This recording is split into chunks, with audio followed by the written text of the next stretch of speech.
Everyone's looking at me. Time is running and we're down by 3. Look inside yourself, what do you see?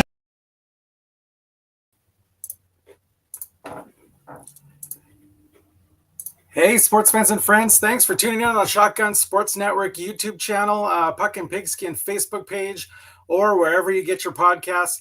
We're coming to you live from the Puck and Pigskin World Headquarters in Red Deer, Alberta.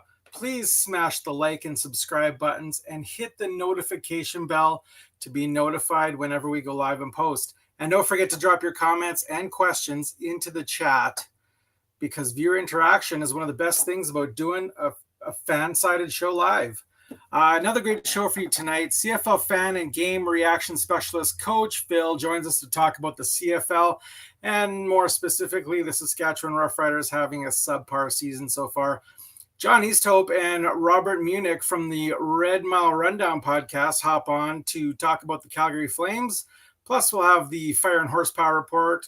But first, let's start with the Fire and Horsepower report. Calgary Flames lost Young Stars opening game 4-3 to the Winnipeg Jets in overtime, then beat the Oilers Young Stars 3-1, and ended the tournament with a 4-3 loss to the Vancouver Canucks. The Flames open up the preseason on Sunday in Seattle, taking on the Seattle Kraken, followed by split squad games against the Edmonton Oilers on Monday. In news, the Flames held their Charity Golf Classic, raising $365,000 for the Calgary Flames Foundation. The Flames also handed out team awards at the Charity Golf Classic. The Clayton H. Riddell Award for top defenseman went to Mackenzie Weegar. The Daryl Doc Seaman Award for team points leader went to Nazem Kadri. And the J.R. Bud McCaig Award for player and staff member displaying respect, courtesy, and compassion for all in professional and everyday life went to Jonathan Huberdeau and IT manager Richard Tenhove. The Ralph and Sonia Skirfield Award for perseverance, determination, and leadership on and off the ice went to Rasmus Anderson. Transactions: Tyson Barrie, former Edmonton Oilers, attending Flames camp on a PTO. The Flames also signed Jacob Pelche to a 1-year, 2-way contract for $800,000 annual value. The Flames also signed Jared Tenorti to a 1-year, 2-way contract with also an $800,000 annual value. Last season, Tenorti played 52 games with the Chicago Blackhawks, scoring 9 points and racking up 64 penalty minutes. So I think we know what his role is going to be. The Stampeders battled the number 1 Montreal Alouettes to a tie this past Saturday. The Stamps finished the first quarter with a 10-0 lead on a touchdown from quarterback Jake Merritt and Markin Michel and Rennie Paredes' field goal. The only scoring in the second quarter was an Alouette touchdown from quarterback Cody Fajardo, carrying the ball in, making it 10-7. Teams exchanged field goals in the third quarter, making the score 13-10 for the Stamps. Stamps kicker Rennie Paredes missed 2 field goals in the fourth quarter, which opened the door for the Owls to tie the game on a last-second field goal, forcing the game into overtime. In overtime, both teams kicked 2 field goals, ending the game in a 19-19 tie, which is totally stupid. We'll talk to Coach Phil about that probably, see what his thoughts are on overtime. Quarterback Jake Merritt completed 29 of 37 passes for 236 yards and 1 TD. Running back Dedrick Mills had 21 carries for 122 yards rushing. Leading receivers were Markin Michel with 6 receptions for 73 yards, and Reggie Begelton with 7 receptions for 68 yards. The D-line got to Al's quarterback Cody Fajardo for 3 sacks and picked up 2 fumble recoveries. As mentioned, kicker Rennie Paredes missed 2 field goals from 51 and 52 yards and finished 4 out of 6. You can see post-game reactions from players and coaches at Stampeders.com. The Stamps' next game is this Friday, hosting the Riders, which we'll probably also talk to Coach Phil about. Injuries as of Saturday's game: offensive line Bryce Bell with a calf injury. He took full practices last week. Was questionable for the last game. Defensive line Josiah Coatney has a knee injury. Did not practice last week, and he's questionable for the last game. Wide receiver Ishmael Hyman pulled a hammy. He had limited practices last week, and he was questionable for the last game. DB Bentley Sanders, hamstring, limited practice last week, questionable for the last game. And DB Malcolm Thompson, the knee injury, he did not practice last week. He was also questionable for the last game. Stamps transactions. September 5th, the Stamps released American DB Kenyon Reed. And on the 9th, the Stamps signed national linebacker Dan Basambombo. I probably totally slaughtered that name, but hey, we'll go with it. All right, now to the meat and potatoes. Our first guest can be seen yelling and ranting and sometimes cheering on social media as he reacts to CFL games and more specifically the Saskatchewan Roughriders. Coach Phil, welcome to Puck and Pigskin. How's it going, my man? It's so good to see you, man. I mean, that was a good intro. I felt like I was watching a young Chris Berman talking, man. Usually I don't pay attention. Usually I don't pay attention to people when they're trying to read. You can kind of tell when they're reading for a prompt, but yours, smooth and effortless. I loved it, man. Yeah. I try to hype up my guests as much as possible and tried sounding quite interesting during those news reads. I love it, man. How are you doing? I am doing well, my friend. I took a little hiatus there. We had some family things pop up, and my home studio got taken away. And things worked out now that we planted our trailer here in the backyard. And so this is my new studio for now, the good old travel trailer. There you go. I like that, man. I feel you. I had a lot going on and had a little right when the season ended, maybe a seat like after I had my little boy. So I kept working and working. I took a little break, and now I'm back on my grind and trying to stay on top. Now, I have to ask you, first of all, I see your name says HNIC of Scamilton. Please explain. HNIC, head Negro in charge of Scamilton. I am the proprietor and owner of Scamilton, whether they like it or not, and it's going to take a re-election to get me out of there. Yeah, I've seen you. I've seen you giving away merch to players. I saw. Who was it that I saw open a Scamilton shirt? One of the Eskimo. I say Eskimo still, by the way, just forewarn you. Yeah, Gino Lewis. Yeah, that was Gino Lewis. Yeah, that's right. That's right. Oh man, I love the whole Scamilton thing, by the way. Thank you. I appreciate it. It's just something that happened and it's taking a life of its own. And don't worry, I got a few for everybody, but Scamilton just seemed to stick. Everybody's got a bone to pick with Scamilton. That's right. That's right. I got a bone to pick with them because they stole our starting quarterback, and ever since then we haven't been the same. But we won't go down that road. You got my cousin Jake, man. Don't worry about it, man. Jake gonna get to the playoffs. Jake's doing fine. So, first of all, Coach, are you still coaching, or has social media fame taken you to a higher stardom? So I took a year before everything took off. I took a year off to go back to school, get my degree in elementary education. I become a teacher. Well, everything just popped off, and that year turned to like a year and a half. And finally, I'm getting back into coaching. I'm gonna be coaching, starting just trying to get my feet back acclimated to everything, get my feet wet. I'm gonna do flag football at the school I work at, and then do high school football starting next year, and just get back into the grind. But I'm not gonna let it deviate from what I do with this, and see what happens. That's good. That's good. Yeah, my niece plays flag football in Regina. She loves it, and she's an absolute beast. Oh yeah, I've seen a lot of. Shout out to Kyla. I've seen a lot of the youth football. I went to playoffs. I saw a tournament. It was a Football Canada thing, and I was like, man, these young cats can ball, man. They got some skill out there. So they got some ballers up there. Got some ballers up there. Absolutely. I've seen your son in videos doing reactions as well. Is he a natural, or is he taking notes from dad? Well, let me just preface by saying the boy, he's nervous, but then when he watches me, it's natural for him.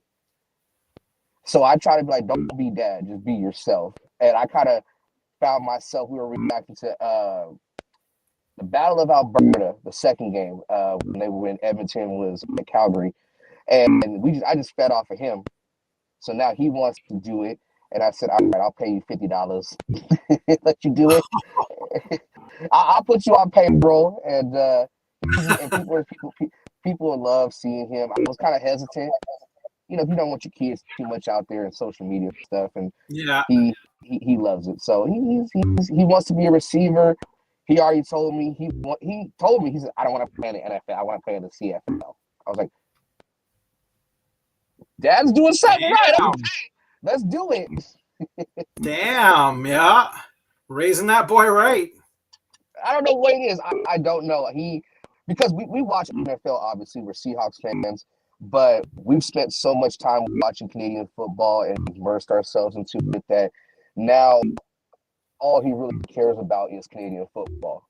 So he knows he goes to school, plays football with his friends, and he'll take his CFL football with him to school.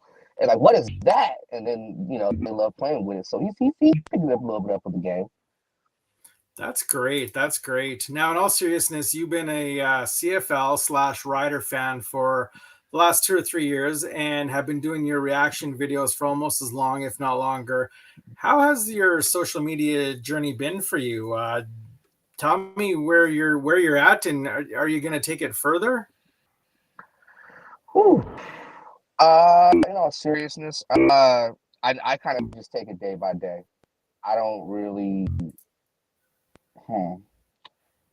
Did you ever think it would get this big? No, I didn't. I never did. I never thought. I still can't believe all the adventures I've been on, the traveling, the people I've met, and I'm very grateful for that. But I'm still, I'm still that guy. There's a difference between Coach Phil and Philip, and for a while there, I kind of got lost in the sauce of like, all right, I'm more Coach Phil than I am Philip. So if I could ever give anybody advice, it's like, well, don't lose yourself in all this. It's just a piece of me. It's a part of me. It's a part of you. And just stay humble, stay focused on the grind and the task at hand. Don't let all the shit on the outside of it be more important than what your job is, and that's recording, putting out fire content. And I do have one thing that's happening right now that I was like, wow, but I can't really release that. I'm gonna let the CFL release that and let them do their thing. Let the CFL release that. That sounds serious. Yeah, I to be honest with you, when it happened, when the idea came to me, I was like, oh shit, this is serious. And that's why my mom always say, you never know who's watching. That's right. You never know. I love it. And just take it one day at a time. Yeah, that's awesome. Now, last time we talked on my show, the Riders were doing terrible. This time, I think they may be doing even worse. I didn't look back to see what their record was at the same time, but what's happening in Riderville? Where is the breakdown? It's ridiculous because the first time I came on your show, it was after the Riders played Calgary. So for some reason, you pick and choose when the Riders in Calgary play to have me on. Thanks a lot. Oh, they haven't played yet. They're playing this weekend, so at least we haven't beat you yet. You guys seem to not want to win on the road, but you guys can somewhat win at home. I'll take that. No, what's going on with us? People are afraid to say anything when it comes to the Riders. And I'm gonna keep it straight up. I said earlier in the season that you got to give Coach Mace a chance to establish his program and let him and his staff get things underway. It can't be automatically, we're going to the Grey Cup. No, we got to take steps. I feel like sometimes with the Riders, it's been like, what is our identity? Are we a strong juggernaut offense, or are we a strong defense? And lo and behold, it's the defense that's been our dominant area. We got AJ, we got all these pieces on offense, but for some reason, it's just we haven't gelled the way we wanted to. AJ got hurt. It's running back by committee. We have issues. We have injuries on the line. And to the players' credit, they are making it work. They're doing everything they can. We saw Micah Johnson.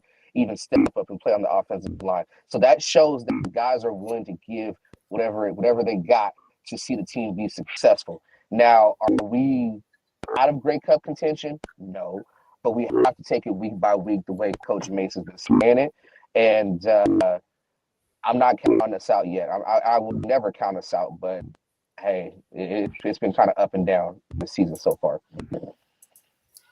It certainly has. And give me your takes from the entire CFL season so far. What have you seen really good, and what have you seen really terrible? Out east, first of all, Ottawa, the little engine that could. I am a quiet, I like the little engine that could when it comes to Ottawa. I like seeing them be successful because they went and spent the money to go get a Darius Pickett. They went and got Dominic Rhymes. They went and made their secondary a lot better, but they've also brought the young guys. Bob Dice, love Bob Dice. Shout out to Coach Dice. He's done his thing. He's coach of the year to me. Montreal, honestly, to me, barring any more injuries, if they can go on a nice run, and if they do finish the mission of back-to-back Grey Cups, we might be looking at the greatest team put together in CFL history. But that's just yeah. People are afraid that they tried to say that about Toronto last year, but I'll say it. I didn't say it about them last year. I'm saying it about this team this year. This might be the greatest collection of talent we've ever seen. Just all over the place, they are dominant. Out west, it's a battle. I never counted out Winnipeg. I never, even when they were like 0-4, I was like, do not count out the full-time defending West Division champions. They have something. And when you've been in championship games, you've been to the West Final, you've been to Grey Cups, you know that in the regular season, you may not start off the hottest, but you're gonna catch fire week 7, week 8, week 9. It's not how you start, it's how you finish. And I like seeing that from Winnipeg. Edmonton. I'm gonna end it with Edmonton, man. I'm so speaking of, it's not how you start, it's how you finish. Edmonton. Yeah. Edmonton. Oh my goodness. They've turned a new leaf. I'm so proud of them. I'm proud of a lot of the guys on that team. I like seeing, I've said it before and I'll say it again, it's great to see African Americans in high positions with G. Roy Simon as the general manager, Jarius Jackson as the head coach, Trey Ford at quarterback when he gets his opportunities. I'm rooting for them, and hopefully they can get the job done. They can get in the dance. Not at our expense. Maybe at Scamilton's expense if they can do the crossover. But this is a team that's going to be a problem for a couple of years if we keep it together. Yeah, no doubt. Now, because the Stampeders are my team, tell me if you're surprised what you're seeing out of Calgary, or if you think that's. I mean, it's been the way they have been since Bo left, so I'm not surprised. They haven't changed a whole lot. So, what are your thoughts on Calgary? I'm disappointed defensively.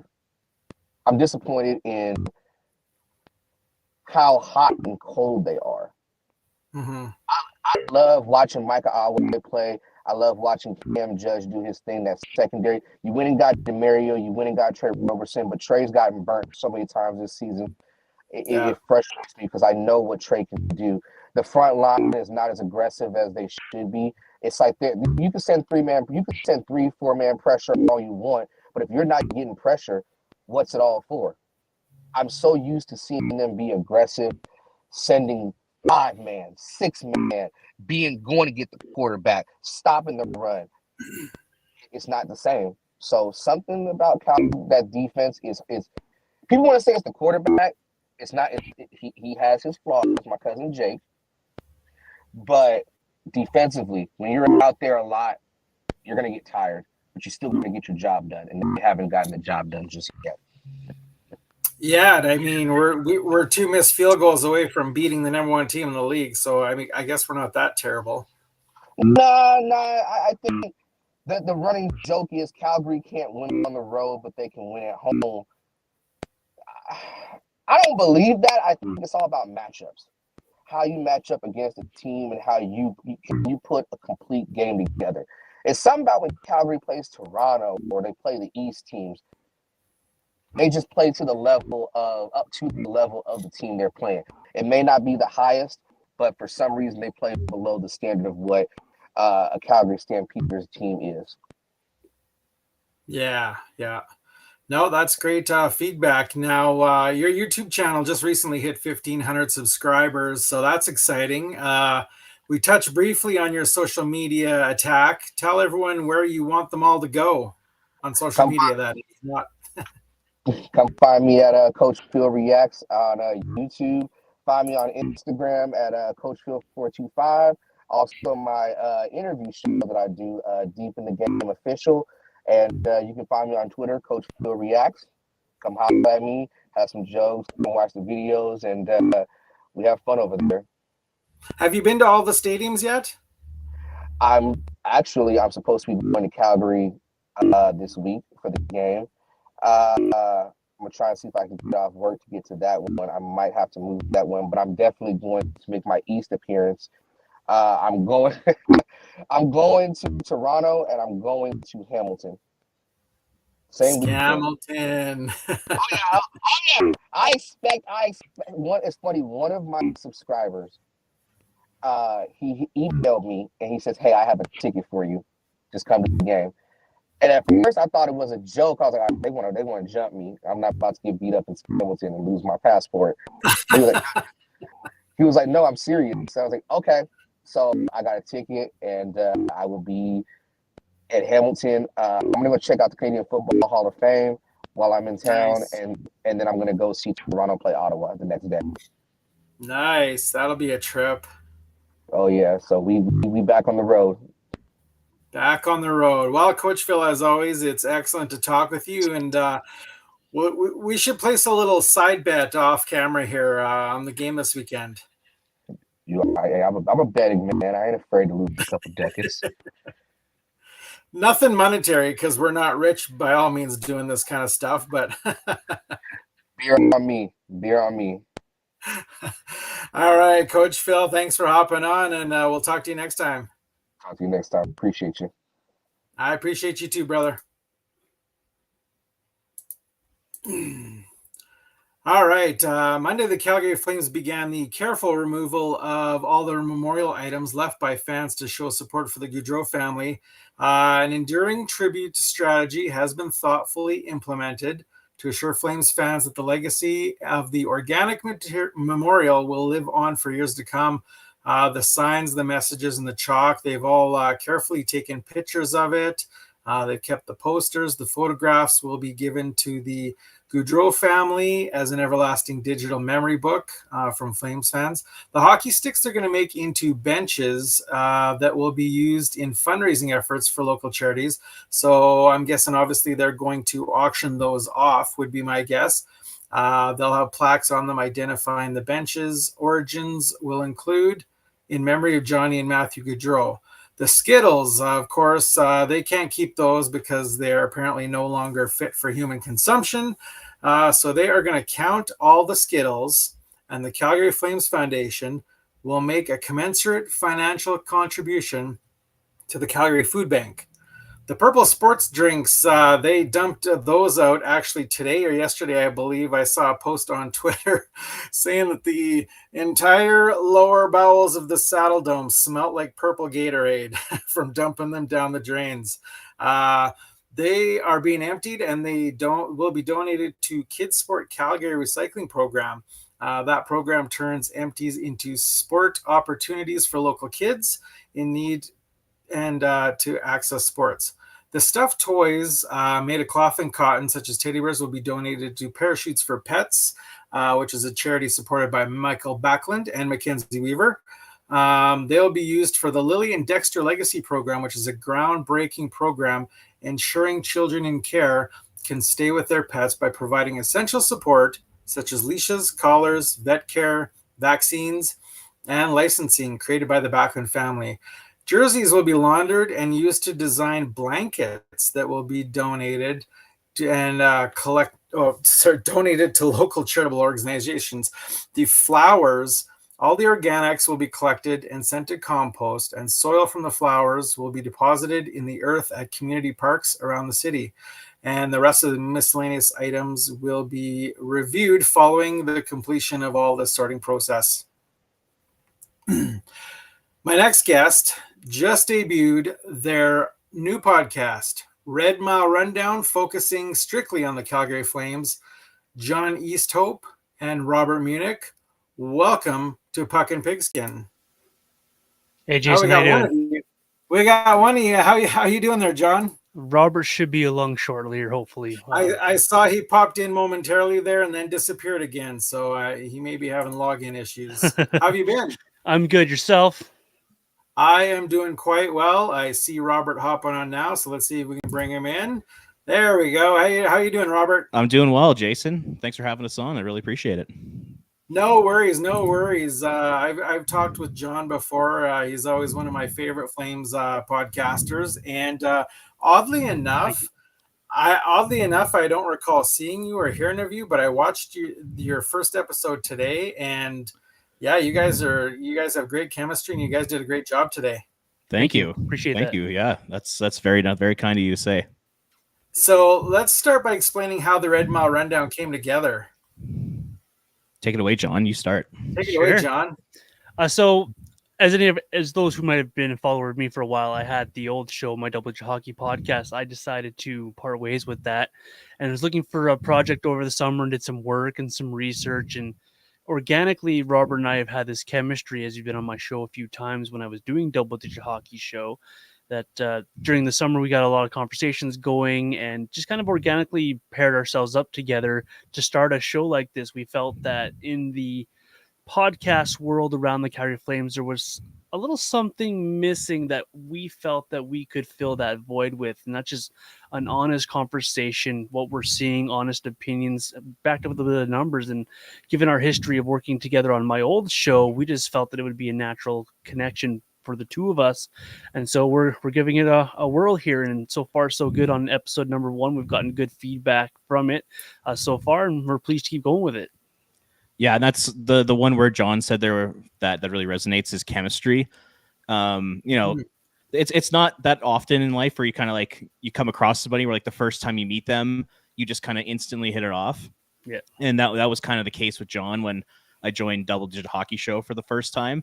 Him and I just kind of had that instant chemistry, sort of like an instant bond, and that kind of stuck with me a little bit. And I know me personally, I've always wanted to do like some sort of Flame show, and I've always kind of been looking for the right host and co-host, and John was looking for a new project, and yeah, it's just kind of a natural fit between us. So we're super excited to launch this and get this going.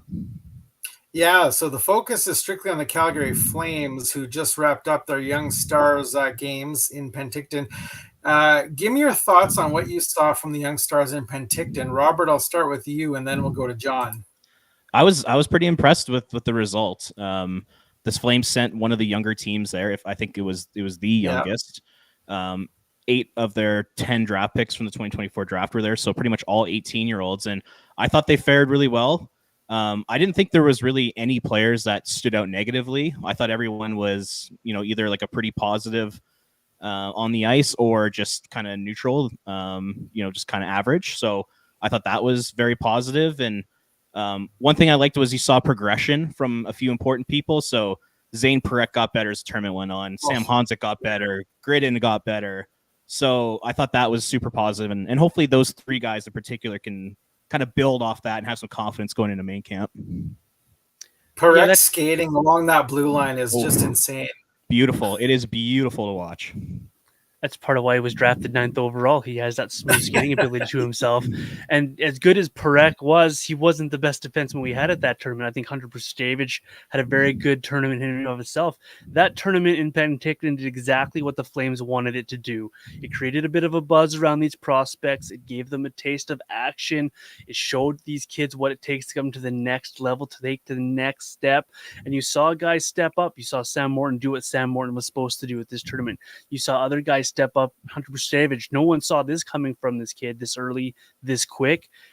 really good opportunity for him, and he took it and ran with it. And you saw Ignatu in goal. He took the opportunity he was given, and I think that was a big positive for me this week, and was seeing all of these players take this opportunity to show what they're made of and to take the next step and to have a very positive experience headed in towards main camp this week. Excited to see what these kids bring now when they get paired with the big boys in the main camp. Yeah, you mentioned goaltending there with Jacob Markstrom gone. Does this open Dustin Wolf to be the starter, or do you think it's going to be LATHR? Let's go with John first. If you listen to my show, you already know my answer to this one, Jason. I know the answer. I don't think that anyone has the edge on anyone with the Flames going goaltending here, and I don't think that Flame fans and hockey fans should ignore the name Devin Cooley when it comes to the Calgary Flames as well. This organization talks about this guy like he's the second coming of Kiprusoff. I know it's going a little far with that analogy, but there's no other way to word it because the Flames goaltending has always been iffy. But there's three guys here with an opportunity to take a job and to run with it. And I think we see all three of these guys get games and significant number of games, each of them. So I don't think anyone has a leg up here, but the door is definitely open for these guys to take on those opportunities. Yeah. And one thing I would add to that is I do think this season Dustin Wolf has to be in the NHL. Agreed. Like he should not be in the AHL this year. So that really, the goaltending battle in training camp, in my opinion, is kind of coming down to Cooley versus LATHR. And I think that's going to be fascinating to watch because I'm with John on this one. I agree that I think Cooley he's going to surprise some people here this season. I am personally not a huge Dan LATHR guy. I don't think he's part of the long-term future with the Flames. So, with that in mind, I personally wouldn't mind seeing a Cooley Wolf tandem this season, and maybe you could look to explore a trade for LATHR if there's a market, or I'd also be okay with them even putting him on waivers and having him play with the Wranglers if he doesn't get claimed.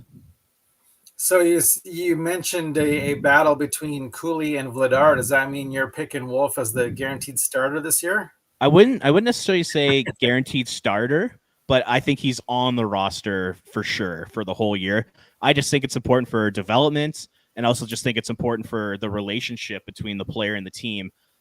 I can't imagine Dustin Wolf would be very happy if they sent him down and they went with a tandem of LATHR and Cooley. I think that would just absolutely piss him off.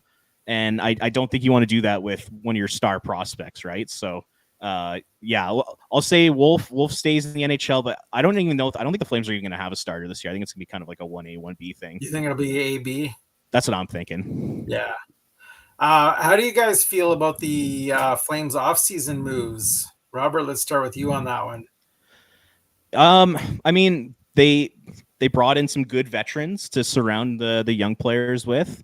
I don't really think it makes them all that much better. I don't really think it makes them all that much worse. I think they're kind of staying the same. But I like the idea of bringing in Mantha as someone that could maybe score some goals and you might be able to get a draft pick for at the trade deadline. The one guy I'm actually very excited about is Ryan Lomberg, because I think he's just going to bring so much energy, physicality, some toughness, a little bit of swagger, personality to the team. I know, like for Flames Nation, I wrote an article saying that he was one guy I hope they would target, and lo and behold, they signed him, which is awesome. So I'm really excited to watch him. But overall, like I said, it's kind of meh. It's like they're not the most exciting guys in the world, but they're not the quality of player that's going to make your team worse. So it's kind of an average sort of off season from that perspective, in my opinion. So it sounded like they listened to you. So if you could write your next article and tell them to target Mitch Marner, that'd be great. There we go. All right, I'll get on that tonight. John, what are your thoughts on the off-season moves? I'm going to take a little bit of a different approach to this answer. I think this offseason was more important than what didn't happen, and that was noise around this team. So they went and they got a couple of free agents to help with this roster, and Mantha's nice ad, flippable asset. Blomberg will bring a lot of energy to this roster, but there wasn't a lot of noise around the Flames this offseason. I think that was almost as important as any roster move that they could have made, because this has been a very noisy organization for 2-3 off seasons here, with all the guys leaving the organization, wanting out, the movement. It's been a lot, and so I think a quieter offseason is going to allow these players to be more focused coming into the season, and so these internal upgrades of these players just getting better on themselves might just be good enough for the Flames this offseason into the season, rather than, we got to trade this guy and trade that guy. We got to get this guy signed and move that guy out. So I think this quieter offseason was good for the Calgary Flames, and just as important as any move they would have had to make. If I can talk here for a sec, jeez. Were either of you guys surprised by the Markstrom move? No, it felt inevitable. I mean, we heard the rumors back in February that the trade was going to happen, and then Flames ownership nixed it kind of at the last second. So. And those rumors never really went away from the time that trade was supposed to happen to when it actually went down. They never really went away. So, I don't think it was all that surprising. And I personally thought it was a pretty good return for the Flames. I thought Craig Conroy did a nice job on that. Yeah, that trade felt inevitable with Dustin Wolf knocking on the door with what you had in Dan Vladar and all that kind of stuff. So it just felt inevitable that a move was coming. And once those rumors of the New Jersey trade back in February started happening, you felt that it was going to be Markstrom down sooner than later. I'm a bit surprised that it was Markstrom and not Vladar. I thought they would trade Vladar away before Markstrom, but... They might have if there wasn't that injury and that surgery. That might have been a different story come the trade deadline last year. That could have been a move they would have made. But once Dan Vladar got shut down, trading him was never going to happen unless you were going to take a major bath on the return and just give him away for virtually nothing. And you weren't going to do that. That's just poor asset management. And one thing I'll add is just Jacob Markstrom was coming off like a fantastic season. And based off his history with the Flames, it's bad year, good year, bad year, good year. So I actually thought it was pretty smart of the Flames to move him out on a good year when his value was going to be at an all-time high. Because, at the end of last season in 22-23, when Markstrom really struggled, there probably wasn't much of a market there for him. I'm sure there'd be teams that take a risk, but you weren't getting a first-round pick. You weren't getting a guy like Kevin Ball. So I thought it was actually pretty smart of Craig Conroy to move on from him then. I'm curious, Jason, how come you thought they would move Vladar over Markstrom? I just thought that they would, Markstrom didn't do terrible. Like you said, he had a good season. And I just thought because of his, he's the guaranteed number one starting guy. I thought they'd move Vladar and pull Wolf up to be the backup and possibly even become the number one. That's just how I had it in my mind. But I totally forgot about the injury until John mentioned it. And I was like, yeah, that totally makes sense. Yeah, and then, if Markstrom's straight, he could have mentored Wolf too. That's another way to look at it as well, which I don't think would have been a terrible thing. Yeah. Is there anybody that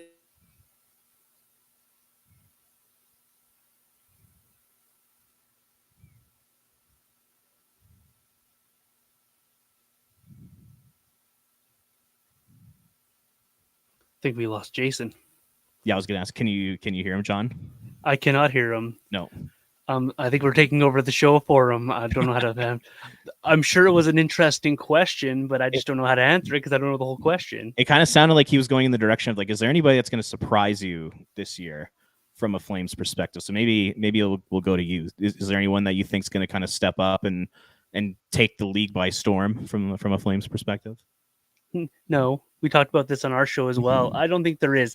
I think what we're going to see this year from the Flames is just a standard organization, guys playing games, trying to be competitive, trying to take the next steps in their career, trying to provide value for their contract, and guys trying to find their confidence. And then the younger players, your Pelche, your Cornelius, are trying to find roles to be on part of this roster. And you got Dustin Wolf trying to prove that he is an NHL goaltender. I don't think anyone's going to stand out in those trophy nomination type of way, but I think these guys are going to have good seasons, competitive seasons.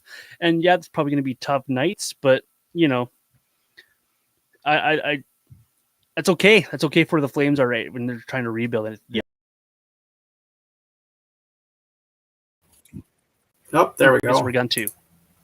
Oh, there we go. There we go. Now we're back. I'll try to vamp for you, Jason. Yeah, right before I lost you there, I don't know if you heard my last question. I said, was there anybody that you're surprised the Flames kept instead of getting rid of? Oh, okay. That's not where we vamped with, but we vamped a little bit for you and went with we tried to guess your question. We thought. Oh, that's a fun game. So, it's okay. We gave you some free content there. Yeah. anyone surprised they haven't gotten rid of? Not yet. No, I think everyone who was going to be moved has been moved. I think Marshall was the last one to do that. I think the conversation now turns towards what do you do with Kuzmenko? What can Mantha provide you down towards the trade deadline? And then the Rasmus Anderson conversation is going to continue to come up. So right now, I think the Flames are where they want to be. They're in a position where they've gotten rid of everyone that they wanted to. I guess get rid of is a bad way of wording it. Asset management wise, they've done a good job of what they've needed to thus far. The attention now turns to this season. What can we do with this group here? Yeah, I'm with John. I'm not surprised that they didn't move anybody else out. I know there were some rumors in the offseason about like a guy like Kadri around the draft, but it just now didn't feel like it was going to be the time the Flames were going to move on from him. So, I think they pretty much stopped at Jacob Markstrom there, and I think that made sense, and it doesn't really surprise me. Mm. Now, regarding line combos, it's obvious that Kuzmenko and Kadri will be together, and probably Coleman and Backlund and Huberdeau and Mantha possibly. How do you guys see the lines shaping out? Let's start with John. Sure. Yeah. I have Sharon Govich with Kadri and Kuzmenko. I have either Coronado or Pelche, depending who earns the spot with Backlund and Coleman. It's a great place for a young kid to learn. I have Huberdeau with Zari and Mantha, and then I've moved possible to the fourth line with Lomberg and Dewar or Pelche, depending how those jobs again work out. And the reason I do that is for the energy side of things. Really think that Pospisil can elevate that fourth line to be more than just a checking line and allow these guys to provide energy and still a scoring threat while providing what he provides for the Flames. And then you got those two guys down the middle giving them a try, like we've heard them mentioned more than once from a lot of these Flame people out there. So that's how I have my forwards. I literally have the exact same lines as John. I think those are pretty spot on. I love the idea of Zary and Pospisil down the middle because this team has no depth at center of this organization outside of a 34-year-old Kadri and a 35-year-old Backlund. So for them to develop Zary and Pospisil as centers, I think is absolutely critical. So I'd love to see that. And then the other thing I would just like to see is Ryan Huska and the team just find a way to find a spot for Matt Coronado and Jacob Pelche to get a spot in the lineup where they can actually succeed. So that probably means Coronado's in the top 9 and then Pelche's in the bottom 6. So I'd love to see them find a way to get those two guys in instead of giving roles to, guys like Kevin Rooney and Walker Dewar and Dryden Hunt, like all these guys who aren't going to be with the Flames long term. Mm-hmm. There's really no reason for them to be playing in the lineup ahead of Pelche, quite honestly, even if they deserve it, even if they outperform him in camp. I still think it's important for the Flames to figure out what they have in Pelche and Coronado. Now, regarding the defenseman, of course, we see Tyson Barrie come in on a PTO. Does Barrie make the cut? And if so, where do you see him and the other D pairings? I personally think that he will get signed. I think the Flames really like the idea of bringing in just that solid leader and locker room presence. And then, he could be like kind of the number 6 defenseman, play sheltered minutes, play on the first power play units. And, that first power play unit could be actually pretty decent this season if they get Barrie on the points and Kuzmenko down low. They had the best power play in the league in the last about 6 weeks of the season. I think it was humming at about 31%. And Barrie might actually add to that, might actually make it better. So I see them signing Tyson Barrie. Then that also gives them another year to develop guys like Solovyov and Poirier and Kuznetsov and just don't rush them because I don't really see the point in rushing those guys. So yeah, I could totally see Barrie getting signed. Absolutely. Yeah, I feel very much similar to Robert. And Barrie is a noted guy who's liked in the locker room. He's a guy that can help your young kids develop. And so it's a smart ad by the Flames. I have him that 6-7 spot as well. A guy that can come in and out of the lineup as needed and just provide a little bit more veteran presence on the back end. There's a lot of defensemen on this team, but a lot of young defensemen as well. Like Miramanov's not that old. Ball's not that old. Bean's still pretty young. So you got a lot of these kids, and having that veteran back there, just a smart move for the Flames. Yeah, so I guess we'll kind of finish things off here with the new arena design and planning. What are your thoughts on the new arena, the design, the whole thing? Let's start with Robert. I love it. I think it looks outstanding from the outside. It looks about 10 times better than the original design that they scrapped a few years ago around Christmas. That one, it looked like a warehouse. Like there was no character to it, nothing. Now, I know this new arena, this new deal is quite a bit more expensive, but it shows when it comes to the design. So, and I know I saw on Twitter today, Ryan Pike, who is the authority on all things arena in this city, he had mentioned that the Saddle or the Scotia Place is going to be significantly bigger than the Saddle Dome is right now. Like it's going to be a massive building. So I'm very excited for it. The city deserves it. The city really needs it, in my opinion. And I can't wait for it to open up in a few years. And yeah, I think they crushed it. I think it looks great. It's going to be good for that area too, right? It's not just about just the building in and of itself. That area is going to get a bit of a facelift as well. I think it looks great. I think that the drawings make it look like it's going to be a nice modern building. It's going to have a good feel to it. It's going to be inviting for people. And it's just going to be nice. I'm going to miss the Saddle Dome because I grew up on the Saddle Dome and it's very much nostalgia for me. But this new rink is going to be something that is going to do a ton of good for the city of Calgary outside of just hosting Flames games.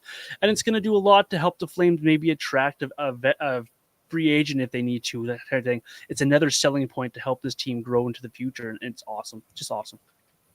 Yeah, it's going to be kind of almost like an ice district kind of vibe in Edmonton. And speaking of vibes in Edmonton, did the new arena design give you the slightest vibe of Rogers Place with that little swoop coming down the front?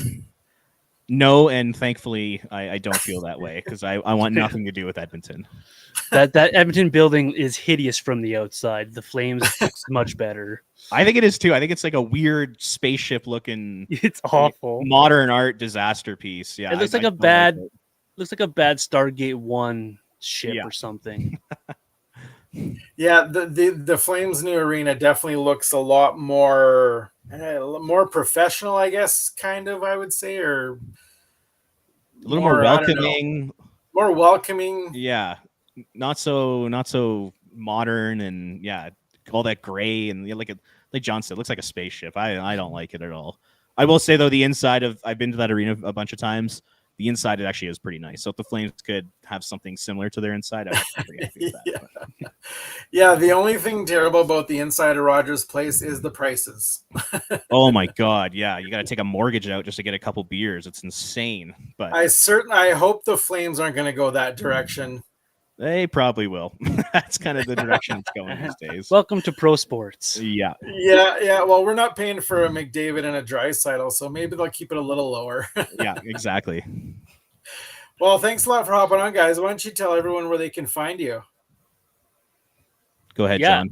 Okay. So we're of course we're across all social media. At Vintage Johnny 84 is my personal Twitter. You can find Robert at Ring of Fire CGY, and then you can find our show, the Red Mile Rundown, at Red Mile Rundown on your social media and on YouTube. First episode is out and humming along. We'd love for you to subscribe and follow along for the journey this year if you're a Flames fan. And check out flamesnation.ca for articles that I get up there. Yeah, and when exactly are you dropping episodes? Is it going to be every Tuesday? Tuesday mornings. I will be doing it at 4 a.m. when I get up for the real paying job of my life. And I make sure that's all going for you. And then soon, very, very soon, we'll have it on Apple and Spotify for those who need the audio version. You mean you're not a rich YouTuber yet? You still got a job? Unfortunately, kids are a little more expensive than we realize when we have them. Tell me about it. I got 3 of them that are in their 20s living with me right now. I got 2 many. All right, guys. Well, it was great seeing you, and I'm sure I'll have you again a few times this season. Great talking to you. Anytime. Thank you. Have a good one. All right, well, that about does it for Season 3 premiere of Puck and Pigskin. Sports fans and friends on YouTube, don't forget to like, subscribe, and hit the notification bell to be notified when we go live or post. And like and follow at Puck and Pigskin on X, Twitter, Facebook, Instagram, TikTok. And that does it for me here at Puck and Pigskin World Headquarters. Go check out all the great shows on the Shotgun Sports Network, including the Elks Call with my friends Catherine and Scout, a.k.a. the Elks Herd. They go live every Wednesday at 8:30 Pacific time on the Shotgun Sports Network YouTube channel. From Puck and Pigskin World Headquarters here in Red Deer, Alberta, have a great night.